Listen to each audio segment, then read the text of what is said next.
Welcome to the Bandana Podcast, where we're calling a spade a spade. Caitlin Clark does it again, this time against the Las Vegas Aces. Another million viewership game. Folks, they don't call her Caitlin Clark Kent for no reason, because she has superpowers and she draws people to their TVs to watch her play. We're going to get into that, but also, I've been asked about it and I'm going to talk about it. Caitlin Clark, Diana Taurasi, this past weekend. Caitlin Clark against the Aces, slaps the stanchion, gets teed up. Diana Taurasi, this past weekend, slaps the stanchion, no whistle at all. I will give you my thoughts on that. But first, Fever, Aces, the finale. This past Friday on Ion, Aces Fever WNBA regular season game averaged 1.2 million viewers on Ion, marking the 23rd game this season to cross the million viewer threshold and the 24th total telecast, including the WNBA draft, to get that marker.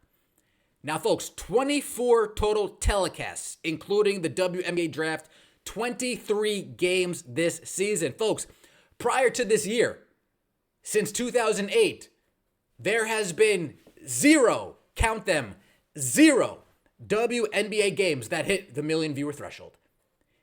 Caitlin Clark has arrived, and now we have 23. Is it a coincidence? I think not. Caitlin Clark, must-see TV, box office TV, family gather around. We're going to come in the living room, we're going to sit in the dining room, and we are going to watch Caitlin Clark play basketball, folks. The proof is in the numbers. Now, WNBA tries to get slick here, folks.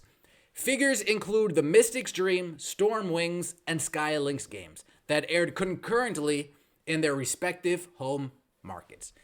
Meaning if you were a Sky, you probably only got the Sky game on Ion. If you were in Atlanta, you probably only got the Dream game. If you were in Dallas, you probably only got the Wings game. They're trying to fool us and say, as a lump sum, this is 1.2 million viewers. Folks, let's be honest here. How many people are really watching Mystics Dream? 15,000? Okay. How many people are really watching Storm Wings? 5,000? Okay. How many people are really watching Sky Lynx? 1,500? All right. No matter how you cut it, Caitlin Clark got over 1 million viewers again on Ion. They try to be cute, lumping it all together so they don't show you the embarrassing numbers from everybody else. So it will just slide you in behind Caitlin Clark and hopefully nobody notices. No, we notice.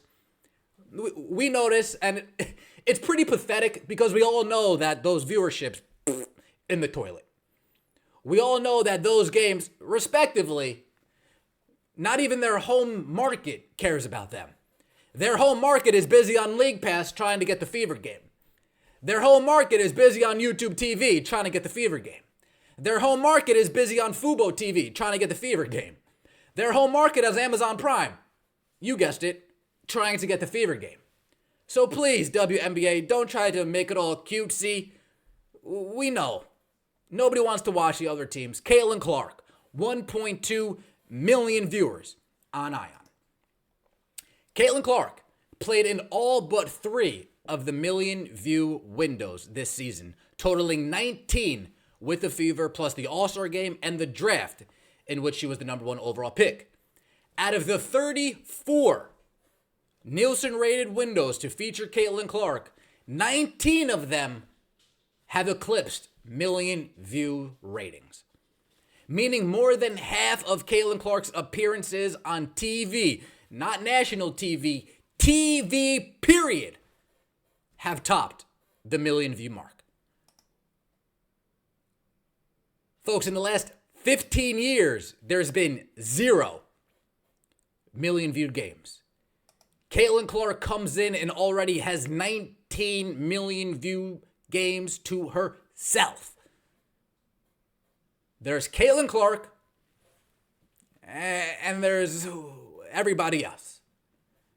Ion has 7 games this season to cross the million view threshold, all of them involving the Fever. Folks, they're not the only ones that play on Ion, but they're the only ones people care about when they play on Ion, and we'll get to that in a moment as well.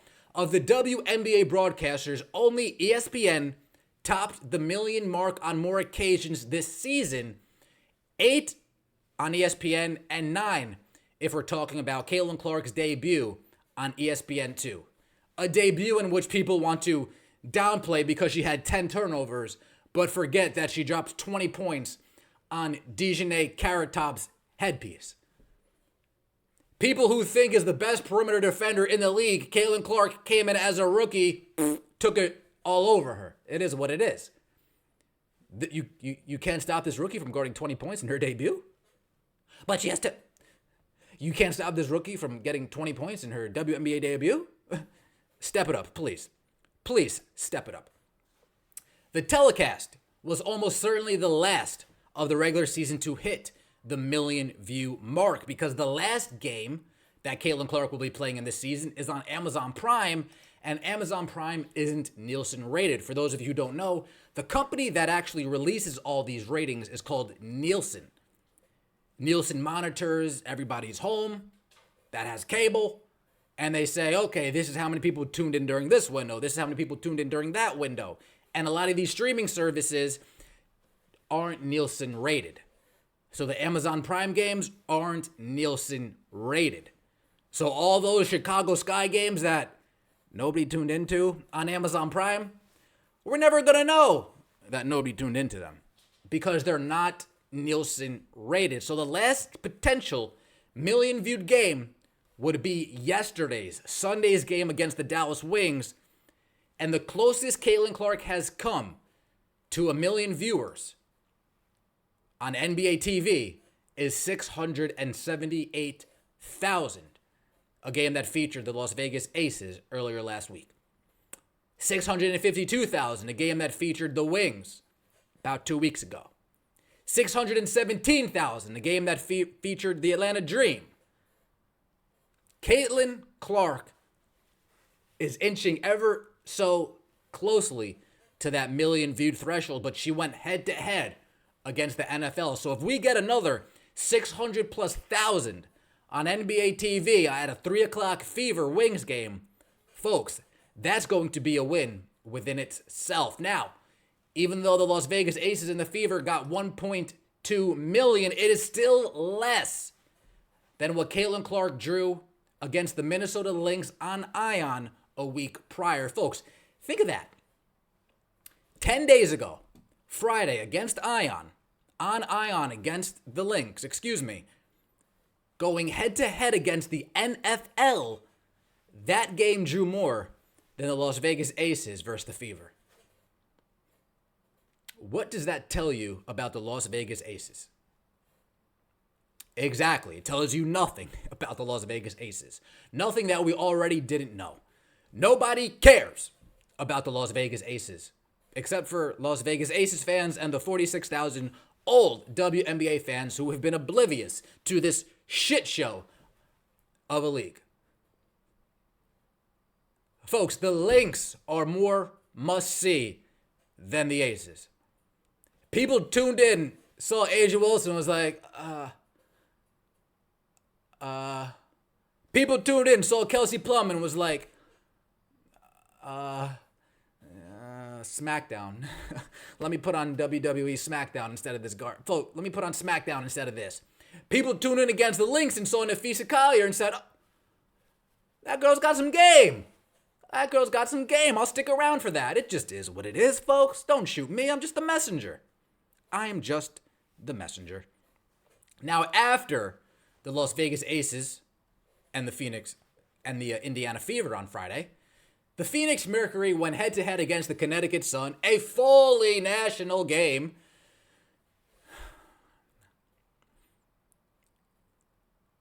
$397,000. Oh, man. 397,000. 2/3 of the people that were watching Caitlin Clark turned it off. Said, is that Diana Taurasi? Is she still in this league? I didn't watch her after 20 years. Why am I going to watch her now? Is that Dejanay Carrington, who calls us all racist and all these phobes? I'm good on that. Is that Alyssa Thomas, who chokeslammed Angel Reese? Yeah, I'm good on that. Nobody cares. Stop it. Stop it. The 397,000 were all Marina Mabrey fans. Happy? Marina, salute to you. It's a Jersey thing. Folks, last but not least, let's get into it, shall we? Caitlin Clark, Diana Taurasi, one of these women got a technical foul hitting the stanchion. And I've been asked, hey, Ben, what do you feel about this? What are your thoughts about this? Let's take a look at these technical fouls, and then I will give you my reaction. Let's see what we got here. Put Michaela on your wedding in that group. Kennedy Carter nearly picks off the pass, and Diana Taurasi, they'll count the bucket. Damn. And Antoine coming up for DT. Hit the hell out of that stanchion, huh? Now, if you guys actually see this, the referee to your right, not on the bottom of your screen here, but to the right over here, that is the same referee on your wedding in that group. in both games. Kennedy Carter nearly picks off the pass. Right? Same referee. Boom, here you are, lady. Diana She doesn't Taurasi, call it they'll on count the Taurasi. bucket. She clearly knows that she's the stanchion. And Antoine. You even got Rachel Banham pointing, saying, hey, look at this, pointing, hey, she hit the stanchion. Are you going to tee her up? No? Okay, guess not. And then on the other side, the same referee. A whistle in one game, not a whistle in the other game. Yikes. Now, Jason Whitlock, he offered his thoughts on this. Jason Whitlock said, yes, the rules are different when you spend the entirety of every single game barking at, showing up the refs, and flopping and filling around for fouls. Yes, the rules are different. Now, I need to respectfully disagree, Jason. I need to respectfully disagree because Diana Taurasi spends a lot of her games barking, showing up the refs, flopping and flailing around. Now, the difference here is, folks, and don't get mad at me. Don't get mad at me. I got my boxing gloves on, so if anybody wants to fight, we can fight, okay? I got my helmet. I got my helmet right here. I'll put it on.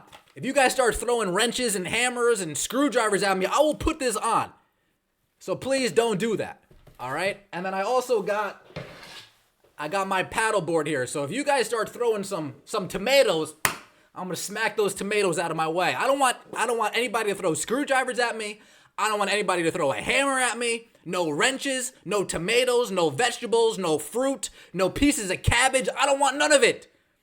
And please, don't challenge me to fight. Please don't do it. Please.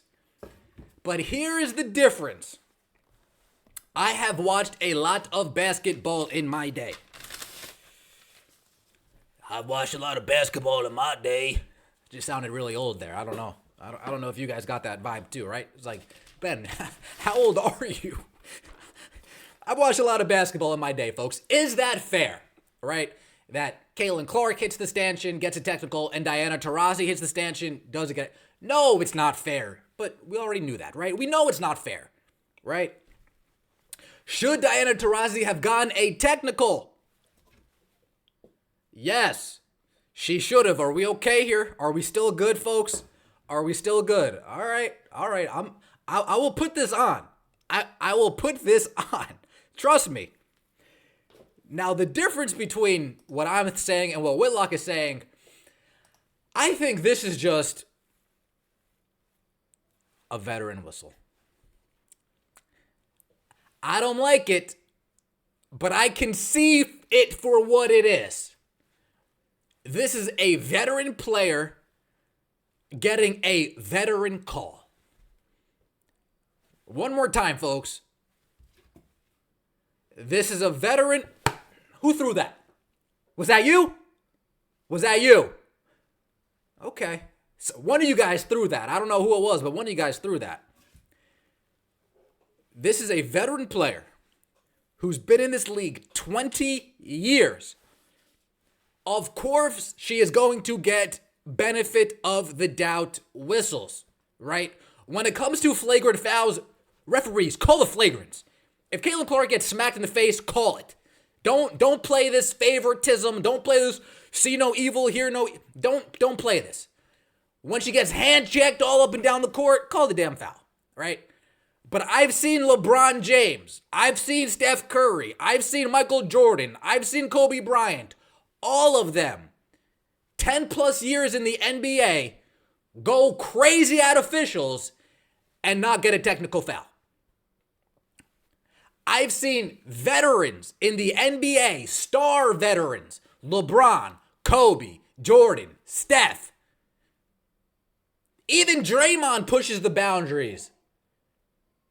There is a such thing as a veteran whistle.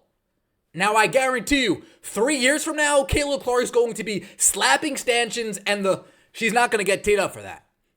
I can guarantee you, 5 years from now, she's going to be able to say, call off foul, and not get teed up for that. But if we're going to sit here and act like LeBron James, where am I? Like LeBron James and Victor Wembanyama get the same amount of foul calls, folks, I have newsflash for you. That's not is what's going on. That's not what goes on at all. You breathe on LeBron James, foul. You breathe on Victor Wembanyama, play on. Now, what are you crying about? It took SGA 4-5 years to start getting the calls that he's getting. Jason Tatum still doesn't get the foul calls he deserves. So, is it fair? No, it's not fair. But can I see it for what it is? Yes, I can see it for what it is. Would I rather the fairness be, hey, Kathy, just rescind those technicals. Just rescind them. Yes. That's on Kathy.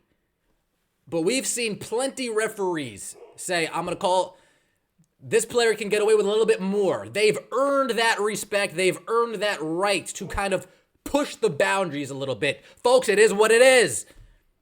It has nothing to do with Caitlin Clark screaming, barking, showing up the refs, flopping, flailing like Jason Whitlock alludes to. I don't believe it has anything to do with that. I believe it's simply one player has been in the league for 20 years. One player has been in the league for 1 year. I hope I didn't get anybody too mad. Please forgive me. Please, guys, forgive me. I didn't mean to. I just got to call a spade a spade. It's the Ben Daniel Podcast. I appreciate all the support. Let me know what you think in the comment section below. We're allowed to disagree and still be friends, right? We're allowed to disagree and still be friends. Like what Joe Budden said. We're still going to talk. That's what he said to Mal and Rory when they were going. If you guys know, you know. Take it easy. I appreciate all the support. We are in the venue on Thursday. Take it easy, guys.